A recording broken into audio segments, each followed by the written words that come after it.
Alright guys, so Dragon Ball Daima has officially ended and I want to talk about it. No fancy intros, just me talking to you. Now before I want to get into the Daima talk, I do want to mention obviously a pretty big thing, which is Akira Toriyama himself. He passed away a year ago today, which is kind of really interesting, I guess, that Daima ended on the same day. I don't know if that was on purpose, obviously.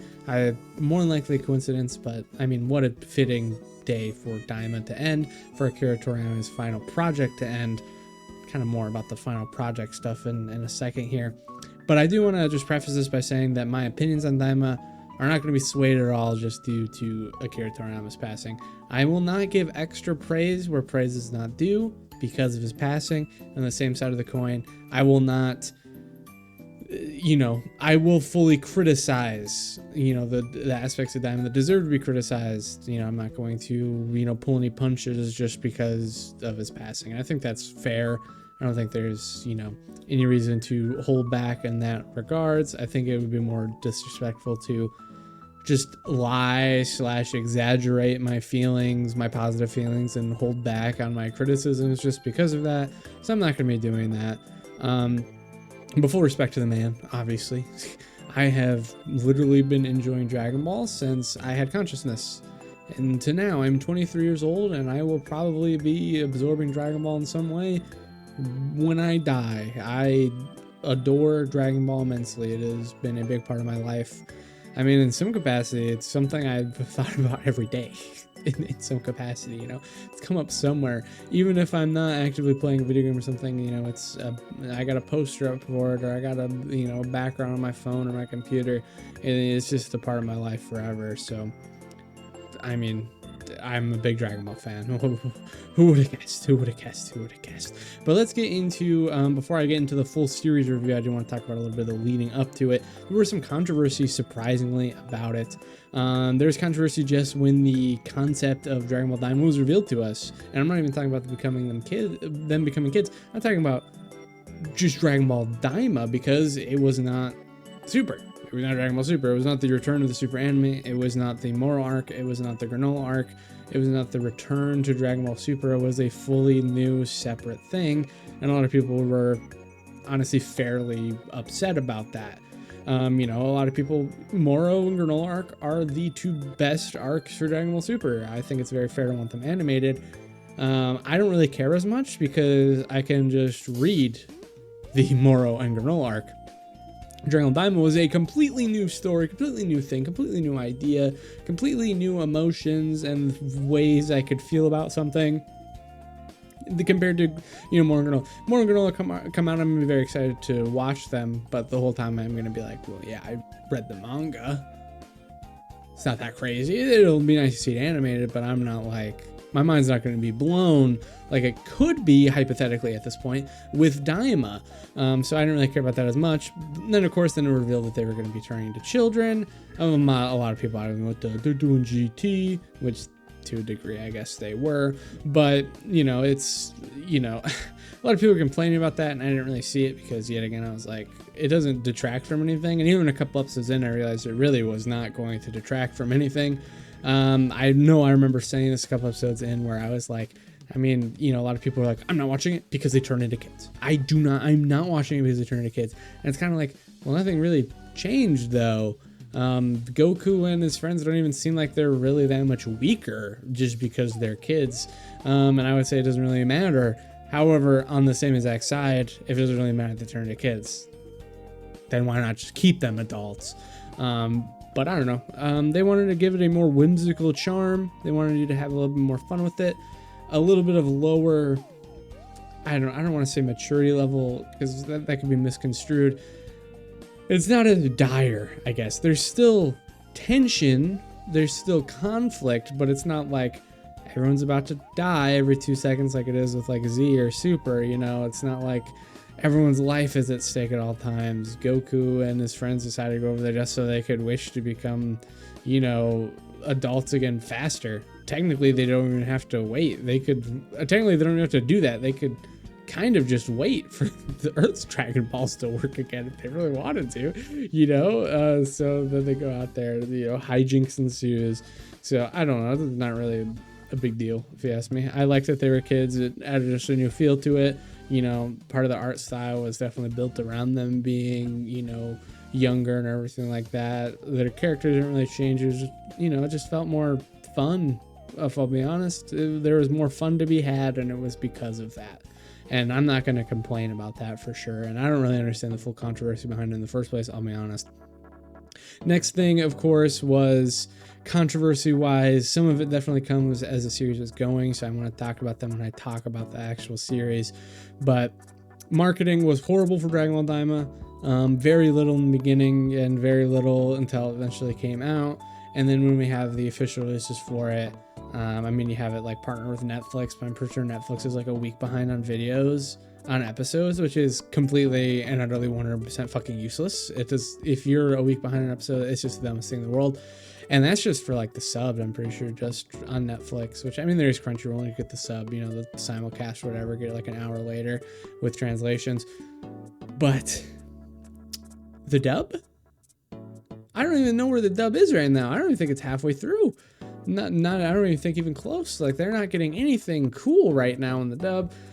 Truly bizarre. Very few anime are even having dubs that are behind nowadays. Like, I mean, like 2 or 3 episodes behind. Like, I'm pretty sure Jujutsu Kaisen, when their dub comes out for season 2 and stuff, they were like 2 episodes behind, maybe just 1. Don was same day. When we were getting the sub, we were getting the dubbed, you know. So it's honestly, for the dub to be like 2 months behind is egregious. It is horrible, because a lot of people, here's the thing, it's a little different when you have something new like Don, for example, Jujutsu Kaisen. You know, when you have something new like that, you don't have any sort of opinions on between the dub and the sub as much. You might just prefer dub, so you watch the dub. You might prefer sub, so you watch the sub. But if, you know, even you don't really have too many opinions on it. You just watch the sub and be like, you know, be used to their voice, used to everything. Here's the thing, people have grown up with Dragon Ball. Dragon Ball's existed for like, you know, a jabillion years. People have strong feelings towards the dub, and then they just can't watch it in their preferred method. Like at all. It's taken way too long. Like, it's just too long. It's just way too long. I think that's probably the most deserved controversy, and it's unacceptable, honestly, for today's standards. That's kind of it. That doesn't involve like the actual series review. So let's move to the series review. I want to start off by talking about the big elephant in the room, which is the pacing for it. There were only 20 episodes. The pacing was horrible. When you have something like extra filler in Dragon Ball, or Dragon Ball Z, or Super, these are incredibly long, over 100 episode series. A filler episode here and there doesn't really hurt. Here's the thing, the Copy Vegeta arc, it doesn't really hurt Super as a whole, because it's like 3 episodes in like an over 100 episode show. Doesn't really matter. When you have the ship breaking every 7 seconds in a limited 20 episode limited series, you feel it a lot more, and it feels like there's a lot of wasted time. Unfortunately, there are literally just worthless episodes in Daima, which there really shouldn't be. And I mean, not even just worthless to plot, but like worthless for enjoyment. Episodes that I would legitimately say are not great. They're not as funny. I mean, animations are going to be great in pretty much every single one of them. Voice acting is going to be top notch, at least for the sub, for sure. But like, plot-wise, nothing. Even lore-wise, which is Daima's huge crutch when they have boring episodes, is to drop some lore. We drop some lore, guys. So, you know, for the last minute, we drop some lore. So the first 20 minutes were actually really worth it. They love to do that. You know, it's just a shame. Like, why are there so many wasted episodes? You know, 20 episodes. It could have made everything consistently very, very, very tight. Here's the big problem, I think, with it is that, you know, Daima was not necessarily over. Everything we're doing here is not necessarily wrapped up for the reason of more continuation in the future, but that's all up in the air and not necessarily going to happen. So it's a little unfortunate. I really wish it could have just been a much tighter series with better planned out character arcs and story overall. I think the lore bits that they tried to shove in every second felt really kind of lazy. I think just having a whole episode of uselessness just for like some extra oh, there's a character to come out and explain some lore for you, felt kind of weak. That was Neva's role for a little bit there for a second, was I'm gonna come out and guys, here's some lore for you, and it's like, cool, that's the lore part of the episode. Okay. And I'm someone who actually loves the story of Dragon Ball. I adore OG Dragon Ball as well as Dragon Ball Z. And now, big part of this, and a lot of people think where the waste is the adventure aspect. This is an adventure thing, right? And that could turn people off. And then you got, you know, I'm gonna say OG Dragon Ball fans. I'm gonna do it in quotes here. They're like, guys, you are just not real Dragon Ball fans. You do not get it. This is how Akira Toriyama wanted Dragon Ball to be always, because OG Dragon Ball was an adventure manga. Okay, and so this is just more like OG Dragon Ball. If you don't like it, you're not a real Dragon Ball fan. That is poppycock. That is the dumbest thing I've ever heard. That is not even what OG Dragon Ball is like. That is how the Emperor Pilaf saga is like. That's roughly the first 20-ish chapters of OG Dragon Ball. After that saga, we introduce Krillin, and very shortly after that, we go to a world tournament where OG Dragon Ball is like 90% feels just like Z. It is a battle manga for 90% of its run. And that's including, I guess, Dragon Ball and Dragon Ball Z. 90% of Dragon Ball Z's run is battle manga. 90% of just OG Dragon Ball itself is battle manga. So it's just, I feel like, I mean, there are people out there where I'm like, I know you've read / watched OG Dragon Ball. Why do you think it's the way it is? Because it's not that way. It's way more like Z than not like Z. And you know, so I mean, sure, I will say this, the Daima takes a lot more from like the Emperor Pilaf saga aspect arc, you know, of this adventure. Here's the thing though, I don't like the Emperor Pilaf saga very much, and the adventure in Daima, well, at a step above that, is also not really that great. I don't think Dragon Ball actually does adventure too well, and I don't think of a lot of aspects where adventure is done well, or even a core concept of a lot of OG Dragon Ball and Dragon Ball Z. When I think of really good, and I guess let's just keep it to animated adventures, my first thought immediately, Avatar: The Last Airbender, you know, season 1, season 2, to a degree some of season 3, but mainly season 1, season 2. Impeccable adventure. They do adventure perfectly. And you know, that's just like a lot of the great aspects of that are just not present in Daima, unfortunately. It kind of feels like their idea of adventure is, well, you'd think it would be like, side quests. Side quests are their adventure, you know, but side quests involves like characters wanting to do something. You know, if you think about a video game, you know, the only reason you do a side quest is because you want to. You don't have to. That's kind of the point. It's optional. There's something about it that entices you. If they were going out to maybe discover some of the lore aspects, or, you know, to do something that leads to something, you know, fun or interesting, or, you know, kind of anything on these side adventures that aren't just kind of like useless, it would be a lot more interesting. But I think a lot of the problem with the side stuff is that it's not side stuff. It becomes main quest because it's entirely important. When their ship breaks and they're forced to fix their ship and the dumb, stupid bullshit that involves that, it's not a side quest. It's a main quest because they have to do it, you know? And it feels like one of those really weak main quests you get in a video game of, oh, go to this place and talk to person A, and then go, you know, it's on that level of just like, you know. And I mean, this is my biggest problem thing, is the pacing and these worthless episodes. Everything else I really, really, really liked though. So let's stop talking about the things I didn't like and let's start talking about the things I do like. First off, characters. As we go through here, Glorio's introduced. You know, he's kind of like the cool guy, whatever. I didn't really like how they did his character arc for most of the time, because it was very obvious, like, oh, he's might betray them, and then it's just straight up confirmed that he's working for Aransu. And it's kind of like, that's just kind of like all it is, oh, he's working for Aransu, when's he going to betray him, until the very end. And I kind of want to talk about the last arc all in general. So throughout most of it, I didn't really like Glorio. Pansy was whatever, she was fine. Who else did we have with them there in the beginning? Supreme Kai doesn't really do anything. Not too much is played for the fact that his like siblings are a main antagonist, isn't really played to it super well. Vegeta comes back, and Vegeta is just an excellent character in general and interacts with the cast incredibly well, interacts with all these characters, you know, pushes the action, pushes funny moments, pushes character. He's great. It's, you know, when he got there, it was a huge breath of fresh air having him there. Bulma as well interacts with the cast super well. Piccolo is incredibly useless. Here's the thing with Piccolo, unfortunately, for most of, including Dragon Ball Z, is that his character is really just centered around his relationship with Gohan. More so than really anything else. And Gohan's not there, so he doesn't really interact with any of the characters in any interesting ways. He's too busy. I mean, it's kind of a meme, but he is just too busy ore farming in the corner to do anything of use He's a total jobber when it comes to fightings. You know, Neva's like, you're a Namekian too, you understand this, right? And he's like, actually, I'm a Namekian Earthling. Like, I ain't all about that shit like that. Like, I don't even know. So, I mean, he doesn't even like add any like anything to anything. If you ask me, just 100% should have been replaced with Gohan. Just straight up facts. Gohan is a fucking loser nerd, and he would have loved being in the freaking demon realm and looking at bugs and shit. Like, I mean this in no joke.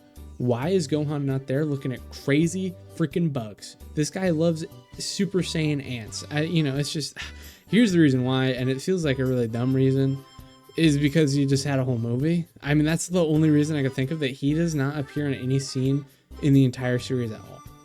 It must just be because he had a movie, and it's incredibly disappointing because Gohan, here's the thing, Gohan has a great relationship with Piccolo, and that's, you know, a lot of great moments come from that. But he also has great relationships with every character, so he would have added plenty of character, humor. He could have helped push the action better than Piccolo could have. You know, he's a nerd loser, so he would have had plenty of character moments and be interested in the lore. You know, probably one of the higher characters interested in the actual lore, which is great to have when, you know, you're dropping stuff like that all the time. So, I don't know. Yeah, I just think an incredibly missed opportunity having Piccolo there. I understand why, though, because we are in the Demon Realm where he originated. But Piccolo's character just doesn't really fit what we're going for there, unfortunately. What else do they have in the main squad? Neva eventually pops up. I think he's really interesting. I think he's a cool character. I like him mostly. He doesn't really do too much except be like a mysterious wizard in the back, which I don't mind. Then we got like the B-plot characters / the villains. We got Aransu. I mean, she's a baddie. I'm not gonna lie. But, you know, she's great, obviously, great character, great motivations, wonderful the whole time. You know, she does a really good job. She obviously creates Majin Ku and Majin Du. I mean, like, Majin Ku and Majin Du are, like, top-tier Dragon Ball characters ever. It just, they joined the cast instantly, just personality all over the place. They had, you know, really fun fights, really fun moments, great humor, great everything coming from them. I mean, with zero exaggeration, that they are like top tier Dragon Ball characters, and all of Dragon Ball that's been introduced in OG Dragon Ball, Z, Super GT, like they are up there. They are great, which is such a shame, which kind of wants me to just talking to the anime community in general is just horrible now. Like they revealed Ku, especially when they revealed him in the anime, it was just so much hate, and there's just so much bad, like nothing's ever given a chance to a degree. I could not even dream of having a series, you know, that are seen as, you know, excellent now. Fullmetal Alchemist, even Dragon Ball Z itself, Naruto. I just could not dream of having those, you know, a series that everyone will tell you are excellent series. If they were coming out weekly now, they would just be torn apart and never given a chance by, you know, the community. Just the complaints would be crazy. I don't know what happened, but I hate it. I hate going online just seeing just pure hate for out of context things. You know, it's just really annoying. But that was definitely something with Ku and Du, which is a shame because I definitely want to give them a chance. And I did, and they were fantastic characters and great additions to the Dragon Ball, you know, overall Dragon Ball cast. Gomo was a little silly to me. You know, he's a very funny guy the whole time. His jokes really landed for me a lot, and then when he became big and buff and scary, I think it worked really well. Having him being this incredibly imposing fighter with all this power while still having his goofy face and still having, you know, the same type of motivations and actions that he would was excellent. I love that immensely. Degasu's completely useless. I'm not even going to talk about him. Like, what incredibly wasted potential for a character in any capacity. There's just, and yeah, no, just a complete waste, unfortunately. You got Hybis, I guess, which is like a side character. He's fine. I think he's kind of funny. You know, some of the stuff I didn't think was really that funny. I thought the whole like little thing with him having the third eye and everything was really funny. You know, I think Hybis is funny enough for him to be in the background there.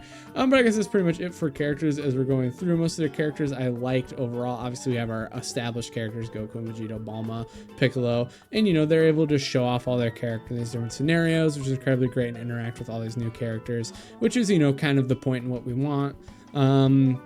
You know, and then the B plot, Aransu Kudu was top tier, excellent. The Tamagamis, 2 and 1, I could do without him. I don't care. Tamagami 3 is one of my favorites. He just screams personality, and he literally screams, but he just has so much personality. He is such short-lived, and he's definitely, you know, one of the greats for this series for sure. I adore Tamagami number 3.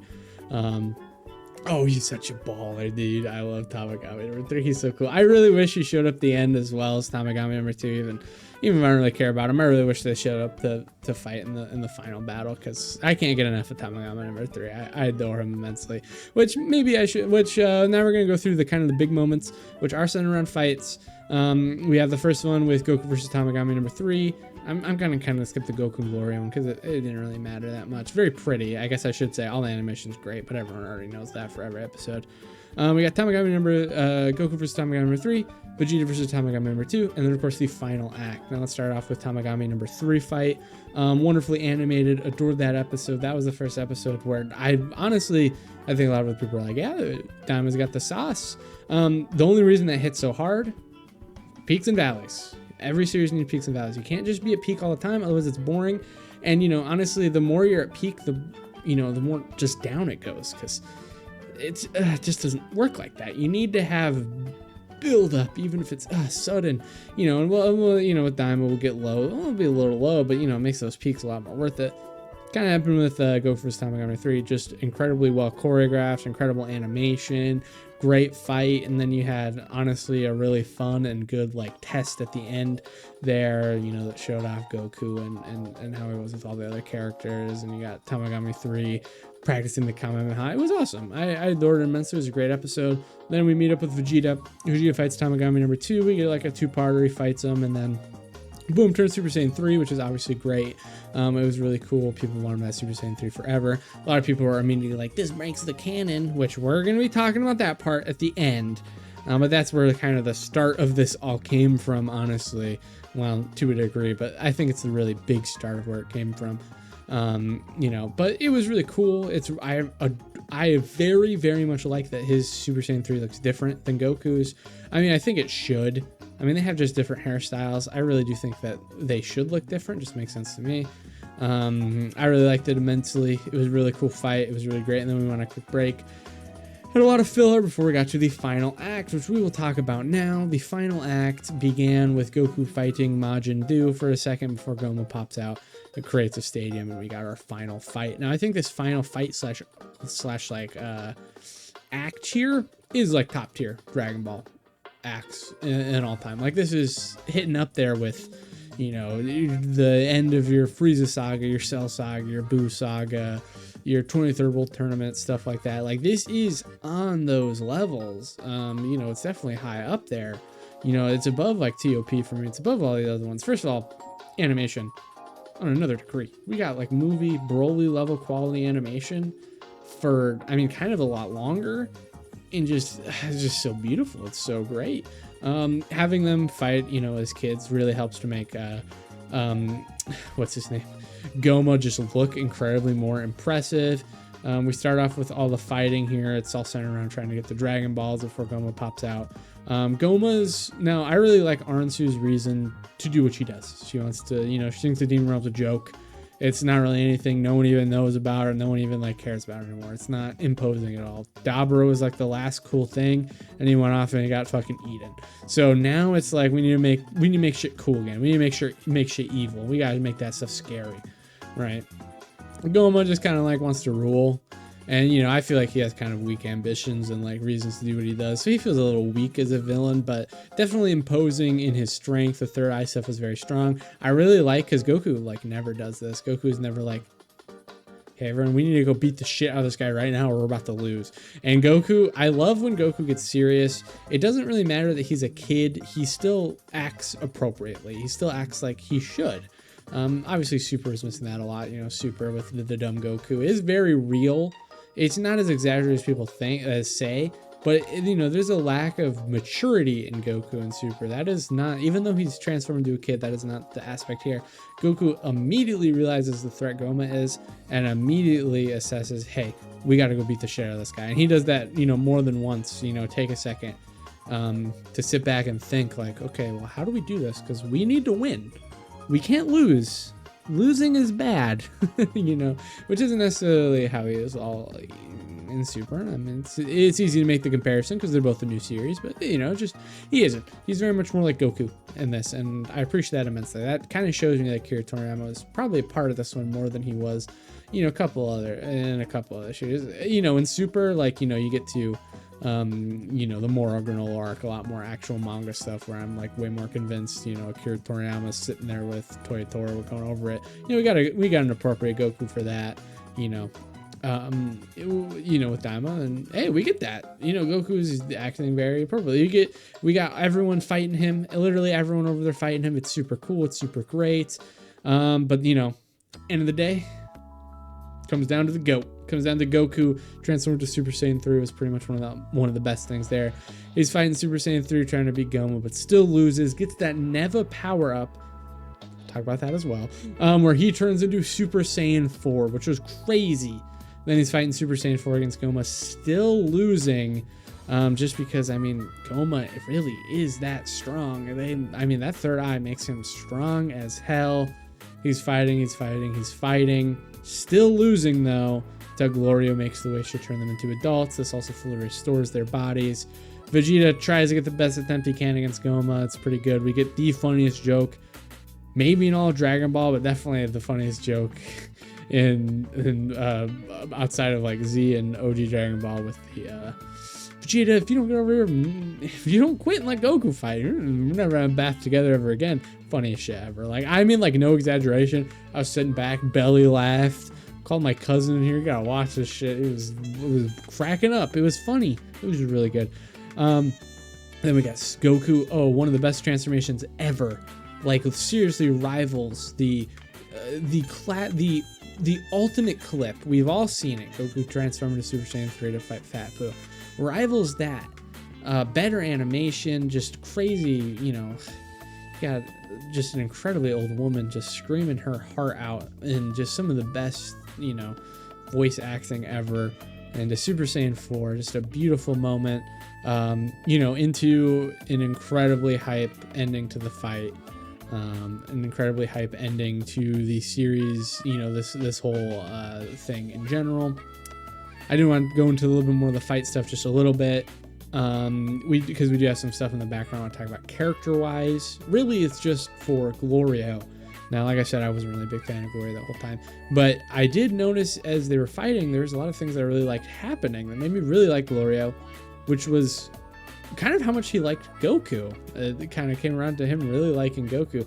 When you got everyone fighting and trying their hardest, and you got Goku out there trying his hardest, you know, Vegeta, even he's too weak to get up.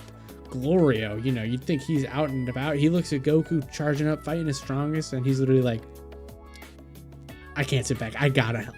Like, I have to do as much as I can. He's charging up. He's trying. Him and like Tamagami #1, you know, they're trying their best. Because, I mean, like, he really likes Goku, and I saw that. I was like, man, that's really fucking cool. You know, Gloria is such a little sourpuss, whatever, failing aura farming in the back, but like, he just really, really likes Goku. You know, it's just kind of the best. You know, like this whole like, I don't know, found family, finding friends. You know, wasn't expecting. You know, the whole time the plan was just to betray them.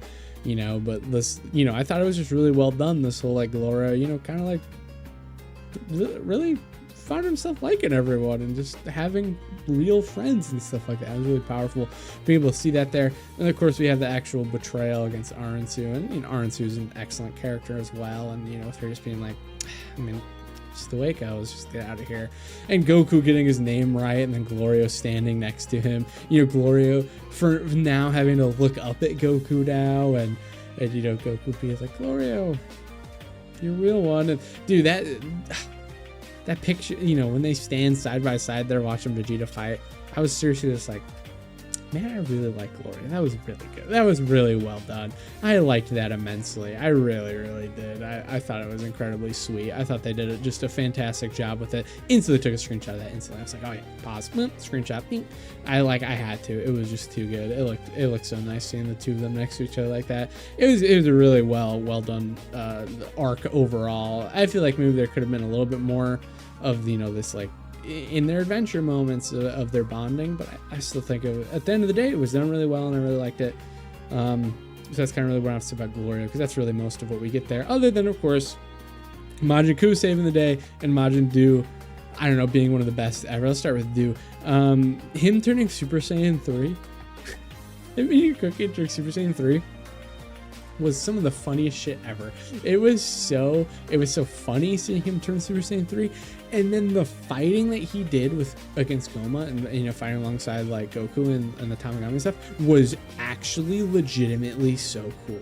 Like, dude, I watched that, and then I looked at our Majin Buu and I sighed, bro. I looked at our fat bastard Buu sleeping around, not doing anything, and I was like, man, because Majin Buu's over there, he's wrapping him up, he's throwing them all around, he's punching him, Goku's comboing off on him, dude. With how good that animation was too, I was like, this is the coolest shit ever. And then it ends into, you know, yet I got another funny gag with him powering down, and then, you know, back to awesome aura farming Goku hours, and it was just the coolest shit ever. But, you know, much appreciated. And then of course Ku, you know, MVP, figuring out how to get the third eye out, and then of course actually doing himself.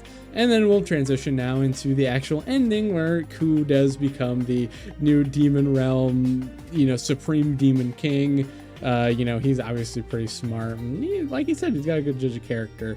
You know, he will actually legitimately do good for the Demon Realm. He's still, you know, pretty strong, but if he's not the strongest, he's still got Do and knows how to, you know, knows how to actually make him fight, you know, the correct things and help him out. So, you know, super cute ending. It was just really adorable, and it was really funny.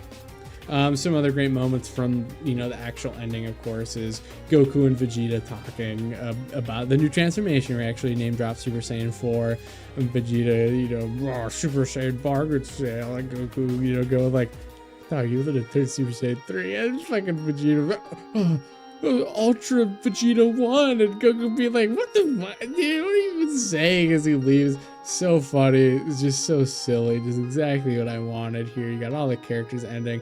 I mean, I'm not going to completely lie with you. I was getting to the ending part, like right before the credits, into the credits, you know, stuff like that. A little teary-eyed, I'll admit it. I really liked the adventure overall. It was just, you know, it was really good. I liked the series. It was really good. I liked the characters. You know, I'll be pretty sad if we do never see them again, which I really hope isn't the case, because like I said, we got some top tier characters in there. You know, Kudu, Aransu, Glorio, Goma. You know, top tier characters. Honestly, just really excellent. Adored them, loved them. Oh, so good. Let's talk about Super Saiyan 4. Now, I'm not a big fan of GT overall. I say most of GT is pretty worthless, and I do mean literally worthless. One, obviously, incredibly, one thing that's definitely stood the test of time, though, is Super Saiyan 4 and the Super Saiyan 4 design. I do think Super Saiyan 4 is really cool just in general. I like Super Saiyan 4.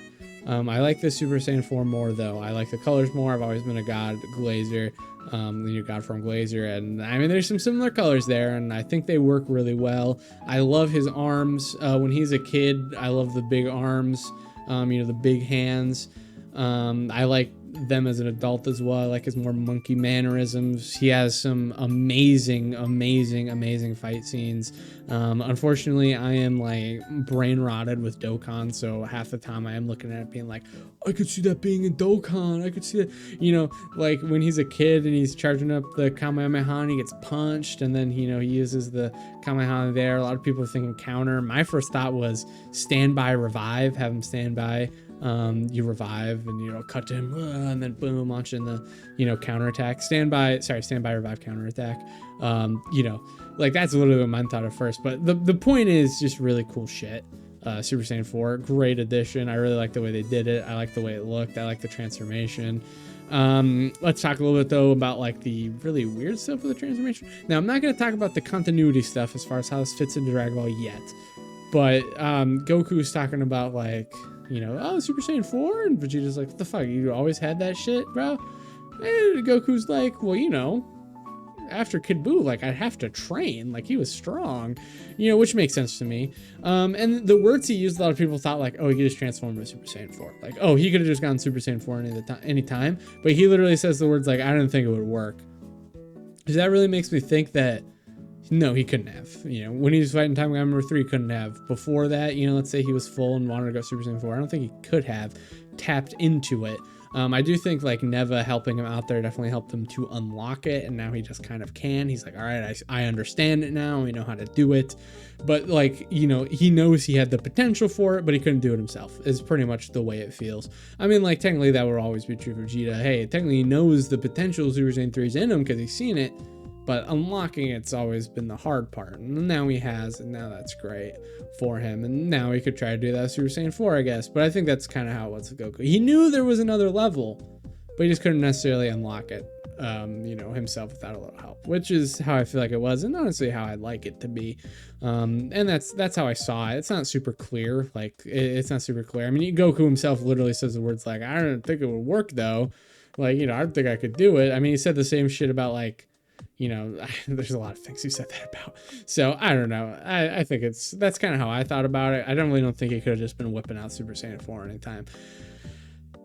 Well, before we talk about how this fits in the continuity, there's one more thing I want to mention that's definitely exists. That's a big point of people talking about, which is the fusion bugs. I don't even know why they introduced them. It seems like it was, I don't even want to think that they were lying necessarily, like trying to draw people in like, hey guys, there's going to be a fusion, not do it. Because it's entirely in their best interest to do a fusion. Vegito appears for like 2 fucking seconds in Dragon Ball Z, and you know, he's one of the highest selling thing. Like, they've made so much money off of Vegito. Same with Gogeta, he just appeared in that one movie. They made so much money off of him throughout Dragon Ball, when Dragon Ball wasn't airing and adding new things. And of course they did Vegito Blue and you know, Blue Gogeta, obviously to sell more things. You know, having Goku and Vegeta fused there would have literally quite, you know, a third fusion would have been a golden goose form. They would have done so much, you know, extra money. It's like all in their best interest. So I don't even think it was necessarily being malicious. I think, I don't know, I guess they must have just kind of been a little clueless on it. Like, oh, I don't think people would have cared that much somehow. Or, you know, if that was entirely Akira Toriyama's idea, I don't know. But it's literally like writing 101 to kind of introduce something like that. And then have it pay off in some way, even if it was a joke. Like, you know, a lot of people thought they were going to try to eat the bugs and it wouldn't work. I would have much preferred that to them just being completely ignored, which is what happened. They were just completely ignored. So weird. I don't know why they did that. Kind of strange for me. I don't think it detracts or anything too much, but it is kind of like, why? I would have much rather had it like, you know, before, let's say here before Goku turned Super Saiyan 4, you know, he just got the shit beat out of him. He's dying on the floor. Vegeta can't even get up to help anymore. And he's like, Vegeta, we need a fuse. Oh man, oh, here's a bug, monk. And then it like doesn't work. And then Goku's like, fuck, all right, I guess it's done. And then Neva's like, all right, guys, here you go. Then here's your Super Saiyan 4. Get the fuck out there. Get back out there, champ. Your rest is over. Get in there. You know, would have much preferred that to just being, you know, just teased for no reason. It's truly strange. And a lot of people would blame that on like people like Geekdom. And I think that's fair because he definitely contributed to people freaking out about it. But also at the same time, anyone would have thought that, because if you have a brain, you would have thought that they were being teased in some way. For no payoff is extremely weird and kind of bad, but not in the biggest. It's kind of like a, that's why? I mean, we still got something cool with Super Saiyan 4, so it's not a complete loss, which is kind of the thing. So I don't know, whatever. Let's talk about continuity now. A lot of people are mad that, you know, because they're like, where does it, is this even canon? Is it fit into the canon? And I don't know, I feel like it's a little silly to talk about that, to be honest. We've had canon issues since Z ended, since GT started. Since they ever released GT, and we've had it forever. It's literally been a huge open thing to the point that, you know, Beerus and the gods exist even to like, you know, and god forms exist even to like end of Z stuff. Like, it's just, it's always been an issue, and it always will be an issue, because I don't think anyone cares, and I don't think there is a canon. I just really don't think there is a canon.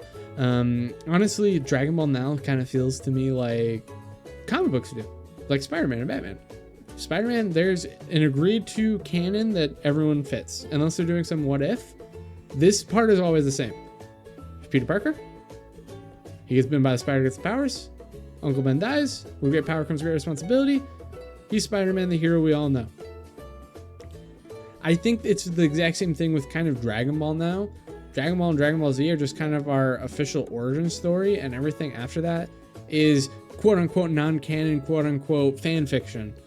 You know, even Akira Toriyama's, I mean, he's not, back when it was Dragon Ball Z, it was Akira Toriyama and his editors, but mainly Akira Toriyama writing, drawing, you know, doing the art, doing all of the planning, all the dialogue, all the everything for Dragon Ball, to him having very limited, you know, in everything. Even probably the thing, I mean, even more than Daima, probably the thing he had the most input on is the Dragon Ball Super manga, which I guess if you want to put that as quote unquote canon, it is probably the closest thing to it. But I mean, even that wasn't a part of the original Dragon Ball Z. We have an ending to original Dragon Ball Z, you know, and it's not fitting in with Super, and it's not going to, because Super is its own thing, and it's more Toyotaro's thing than it is even Akira Toriyama's. And the anime was very far, you know, Akira Toriyama contributing some story details and some character designs doesn't make something quote unquote canon, because I don't think it necessarily matters. Right now, what we're getting is just Dragon Ball stories. The thing I could relate it to the most similar to being is movies. And some people would be like, well, okay, so I just waste my time with a movie for Daima? And it's like, no, not really. But I mean, it's the same thing as GT, and even to the same degree, the same thing as Super. I mean, even Super isn't canon. What are we talking about? The anime or the manga? They have differences between, you know, how their canon is. Even, you know, I can't even necessarily consider manga technically to be the most canon, because even they require outside resources. The entire Resurrection F arc is skipped because they expect you to either watch the movie or the anime arc for it. The entire Dragon Ball Super Broly movie is skipped because they expect you to watch the movie for it. You know, you got all these things in weird orders, you know, with, you know, Dragon Ball superhero retelling, everything like that. You know, what's the most canon? Is it the movie or is it the manga arc? I think it's really just like stories, a part of the Dragon Ball universe that are meant more to be stories, and then canon story is kind of how I'm seeing it. And honestly, I feel like if you're someone who doesn't see it like that, your brain's probably gonna break trying to figure out how to do all this. A lot of people, I mean, I feel like Daima was trying to tell you immediately that it wasn't, you know, in the same universe as most of the other stuff. Not only because we're on an entire adventure that's never mentioned in anything else ever, considering very important stuff happens, but because they have a completely different reason for, I feel like they were literally trying to tell you right away, because Supreme Kai and Kabuto Kai were separated through means different than we've seen from either of the other series. From GT, as far as I remember correctly, they aren't even split apart. For Super, they use the Dragon Balls, and now they use Majin Buu Gas and Daima. And a lot of people were like, well, they could just explain it. I think it was a little bit of cope, because they wanted it to be canon. But, you know, I feel like they're very obviously not making it canon. Sure, there's some headcanon explanations that honestly make a lot of sense for why Vegeta didn't go Super Saiyan 3 against Beerus. Well, because it's just such a bad form. Fair enough. But there's really nothing, you know, for all the adventures there in Daima, the characters they meant, the Super Saiyan 4 form that Goku can just do. Not really any reason for you to ever be able to think that this is a canon to everything. And I don't think it's meant to be. And I feel like a lot of people knew that, because most people described, like, they're like, okay, well, what's got to happen to make sure that this all wraps up well is, you know, Goku has to completely lose his form and forget that he ever even had the possibility to do it.